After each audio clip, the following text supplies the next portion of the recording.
Hi, welcome to our channel. ఈరోజు చేపల పులుసు చేస్తున్నా. ఏంటంటే అది ఎలా చేయాలో చెప్తాను. ఇది కట్ చేసుకున్న ఉల్లిపాయలు, పచ్చిమిర్చి, తర్వాత చేపలు నీట్గా శుభ్రంగా ఉప్పు వేసి బాగా పామి కడిగి శుభ్రంగా కడుక్కొని ఉంచుకోవాలి. ఉంచుకొని దానికి కావాల్సిన మసాలా మిక్సీ ఆడి పెట్టుకున్నాను. చూడండి, దీంట్లో ఆవాలు, జీలకర్ర, ఉల్లిపాయ, వెల్లుల్లి, అల్లం వేసుకోవాలి. మెత్తగా గ్రైండ్ చేసి పెట్టుకోవాలి. ఇప్పుడు పొయ్యి మీద పాన్ పెట్టాను. దాంట్లో ఆయిల్ పెట్టి ఉల్లిపాయలు వేసాను.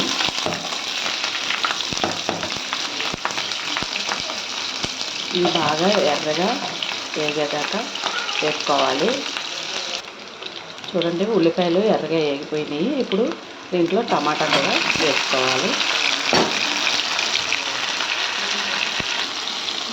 టమాటా వేసిన తర్వాత ఇవి బాగా మగ్గేదాకా వేగనివ్వాలి. ఇవి మగ్గాలనుకుంటే కొద్దిగా సాల్ట్ కూడా యాడ్ చేసుకుంటే బాగా మెత్తగా టమాటా గుజ్జులాగా ఉడుకుతుంది. కావాల్సినంత సాల్ట్ వేసుకోవాలి. ఇప్పుడు ఇది బాగా వేగిన తర్వాత ఇలా వేగాలి బాగా మెత్తగా.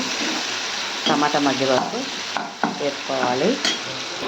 ఇప్పుడు ఇది బాగా వేగిపోయింది కదా, దీంట్లో మనం మిక్సీ పట్టుకున్న మసాలా ఇందులో వేసుకోవాలి.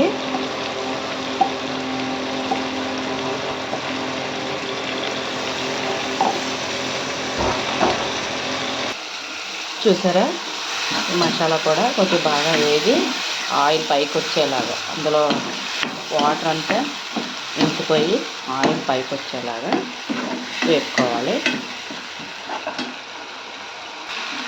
చూసారా, నీరు అంతా ఇంకిపోయి ఆయిల్ బయటకు వచ్చింది. ఇప్పుడు దీంట్లో కావాల్సినంత కారం వేసుకోవాలి. మన ఇంట్లో తయారు చేసుకున్న కారం ఉంటుంది కదా, దాన్ని వేసుకోవాలి.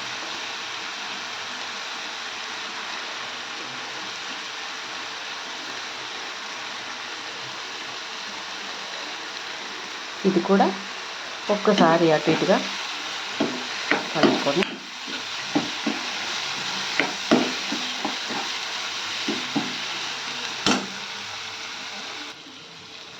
దాంట్లో మళ్ళీ కొంచెం మనం తయారు చేసుకొని పెట్టుకుంటాం కదా, అందులో మసాలా ఏమీ వేయలేదు, చిన్నదే ఒక అర టీ స్పూను మసాలా కూడా వేసుకోవాలి.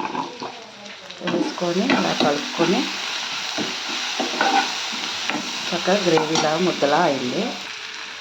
కొద్దిసేపు ఈ ముక్కలన్నీ వేసుకున్న తర్వాత ఇలాగ ఈ మసాలా అంతా వీటికి పట్టేలాగా ఒక 2 minutes కొద్దిగా అటు ఇటుగా కలుపుకోవాలి.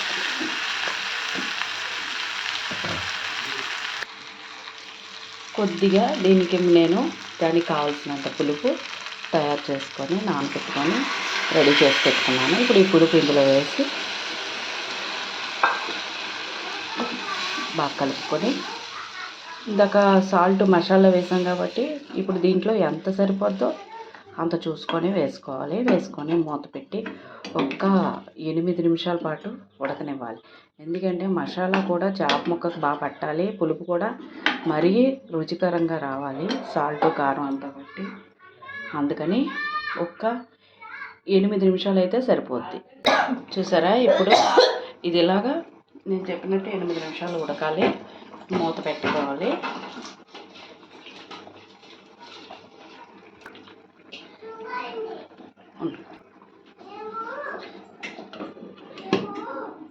మూత పెట్టాను. చూడండి, ఇప్పుడు మూత తీస్తున్నాను.